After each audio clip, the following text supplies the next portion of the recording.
Bienvenue à bord de Chrysalis, le vaisseau spatial le plus avancé, le plus puissant et le plus sûr jamais conçu, destiné à rejoindre l'exoplanète Proxima Centauri b dans le système Alpha du Centaure.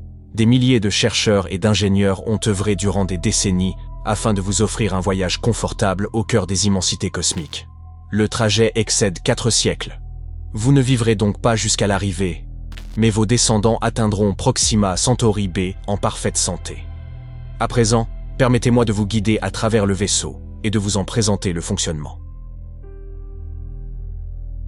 Afin de rapprocher autant que possible les conditions de vie à bord de celles de la Terre, le Chrysalis est doté d'une gravité artificielle. Ces coques en rotation vous permettront de marcher comme sur votre planète natale.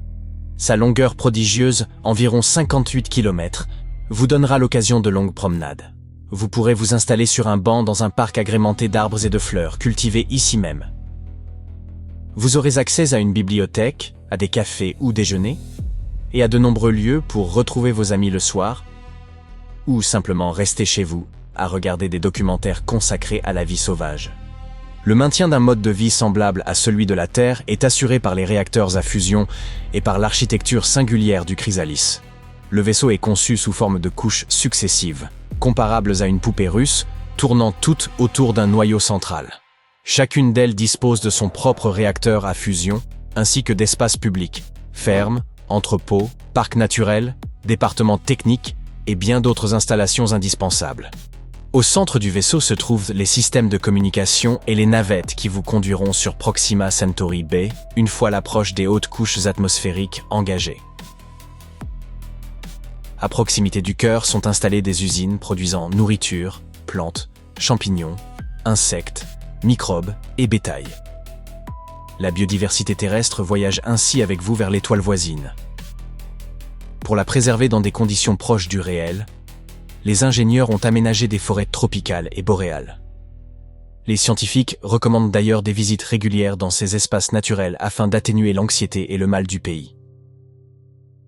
Le second niveau a été pensé pour la vie sociale des passagers. On y trouve des parcs, des écoles, des bibliothèques et des hôpitaux. La cohésion du groupe et le fait de passer du temps ensemble doivent vous préserver de l'angoisse existentielle et vous détourner de la conscience douloureuse de la distance qui vous sépare de votre monde d'origine. Le niveau suivant de Chrysalis abrite un centre dédié à la circulation de l'air et de la chaleur. Si le cœur du vaisseau est son noyau, cette zone en représente les poumons. Ensuite vient une couche destinée au recyclage des déchets, à la construction et à de nombreuses installations industrielles. Il y aura toujours du travail à accomplir sur le vaisseau, et vous ne manquerez donc jamais d'activité. Cela vous mettra durablement à l'abri du besoin. Enfin, le niveau le plus éloigné du noyau sert d'immenses entrepôts où sont stockés ressources, matériaux, équipements et diverses machines. Afin d'éviter de vous imposer des tâches supplémentaires dans cette zone, les ingénieurs y ont déployé des robots dotés d'intelligence artificielle. Les systèmes complexes et superposés du vaisseau travaillent de concert pour offrir aux passagers l'illusion de vivre encore sur Terre. Toutefois, si vous souhaitez vous rappeler précisément votre véritable situation, vous pourrez vous rendre à l'avant du Chrysalis, où un dôme spatial doté d'une zone sans gravité a été aménagé. Vous y profiterez de moments agréables en apesanteur, tout en contemplant une vue panoramique saisissante sur le cosmos. Afin de préserver un équilibre démographique et d'éviter toute surpopulation, il est nécessaire de maintenir un minimum de 1500 personnes à bord, soit 900 de moins que la capacité maximale annoncée. Les ingénieurs et les pilotes en charge de la gestion du vaisseau collaboreront avec l'intelligence artificielle. Mais naturellement, aucun confort ne saurait exister sans sécurité. Le Chrysalis adopte une forme cylindrique avec une proue étroite, réduisant ainsi les risques de collision avec de petites météorites ou des débris spatiaux. Sa mobilité, sa vitesse et son autonomie sont assurées par un moteur utilisant un isotope issu de la fusion de l'hélium et du deutérium, fournissant simultanément poussée et énergie électrique au vaisseau. Désormais, votre attention doit se consacrer entièrement à la préservation de l'humanité. Durant les 4 siècles que durera le voyage, plusieurs générations se succéderont. Vos enfants et vos lointains descendants ne connaîtront jamais la vie sur Terre.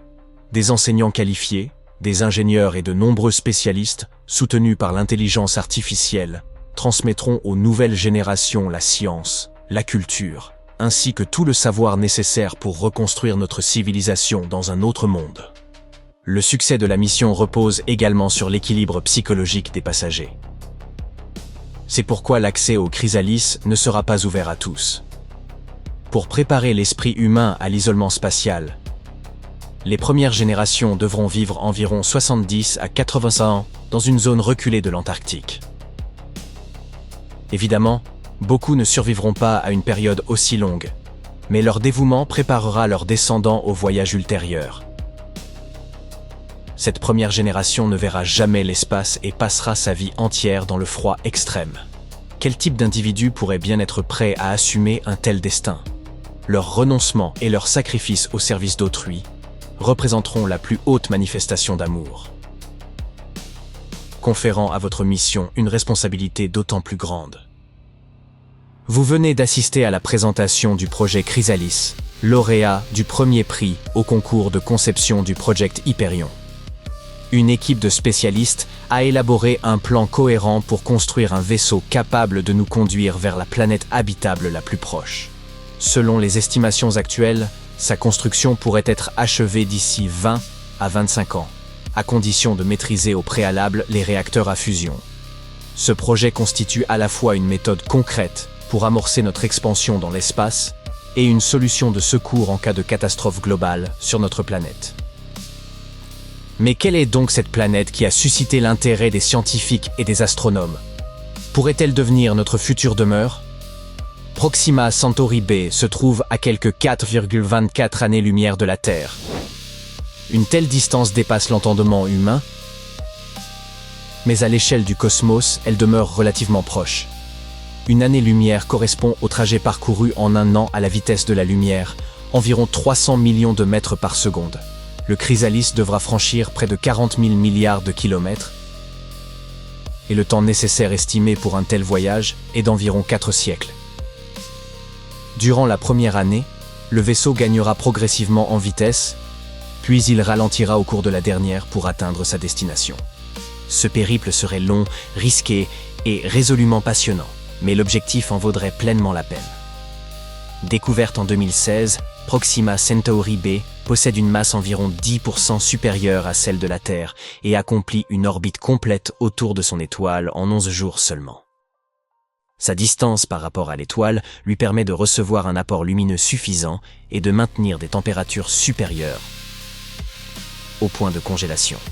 Toutefois, une telle proximité pourrait impliquer une rotation synchrone, l'un de ses hémisphères demeurant en permanence tourné vers l'astre, comme la Lune vis-à-vis de la Terre. Quoi qu'il en soit, la planète a d'emblée captivé l'attention, car elle semble présenter de nombreuses similitudes avec la Terre. Pour l'étudier, les scientifiques ont utilisé des modèles informatiques sophistiqués, identiques à ceux qui servent à analyser le climat terrestre. Ils ont constaté qu'il pourrait exister de vastes régions d'eau liquide sur ce monde lointain, et peut-être même des formes de vie.